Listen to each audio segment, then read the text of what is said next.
The dream of the ladder is one of the most famous stories in the Torah. As we know, Yaakov Avinu, coming out from his father's home, lies down in the place where the Beit HaMikdash will be built, and has a dream where he sees a ladder with angels rising up to the heavens and then coming back down to earth. This is a famous dream, a famous story, and everybody knows the beauty of what he saw. However, I want to spend one moment trying to think about why it was specifically that dream that Yaakov saw when he left his father's home. Yaakov Avinu was known in last week's Parsha as an Ish Tam Yoshevu Alim, an individual who was tam with God, who had true belief in God, and he would sit and he would learn all day. Now he was in this situation where he had to run away from his brother because he stole the brachot, and now he's on his way to start a new life in a foreign country, in a foreign land, with nothing to his name, and try to find a new way for himself. Why is it specifically here he has this dream? I want to bring two midrashim to highlight this point. The midrash, right at the beginning of this week's parsha, when it says, Vayifga b'makom, Yaakov Avinu hit into the place. He bumped into the place. Now, there's no indication as to where that place is.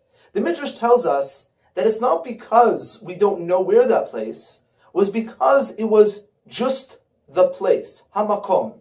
It was the world. He bumped into, per se, the entirety of the world. That's a very strange thing to understand. What does it mean that he bumped into the world?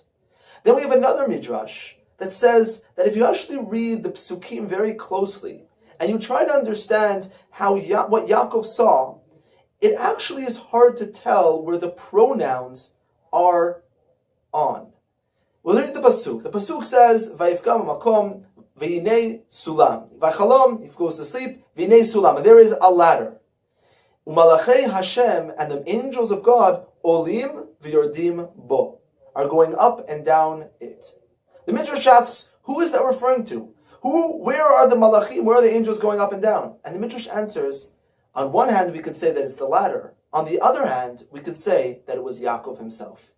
The angels of God were going up and down Yaakov. What does that mean? If we think about it, Yaakov has his head in Shamayim and his feet on the ground. And the angels of God are coming up and down him. What was happening in Yaakov's life? Yaakov Avinu lived a very spiritual life. And all of a sudden, he bumped into what we would call real life. All of a sudden, out of nowhere, after being an individual who would just sit and learn and sit and connect to Hashem in a very spiritual way, he had to deal with so many different things. He had to deal with building a family. He had to deal with a job. He had to deal with his brother who was out to get him. This is what's happening in Yaakov's life. So we can say, what did he bump into? He bumped into the real world. But what does he think? He's running. He's scared. What he's most scared about is being in the real world. Does that mean that we can't also be Bashamayim? That we can't also live spiritual lives? And that's what Hashem showed him in this dream. He showed him that, listen, you're going into the real world. You're going to have to deal with very physical, mundane, and even difficult things. But that doesn't mean that your mind, your head, can't be in Shamayim at the same time that your feet are planted firmly on the ground. That is the mission that Yaakov Avinu takes with him. It's a mission where your spiritual life and your physical life can be held together. Now, how are those two things held together?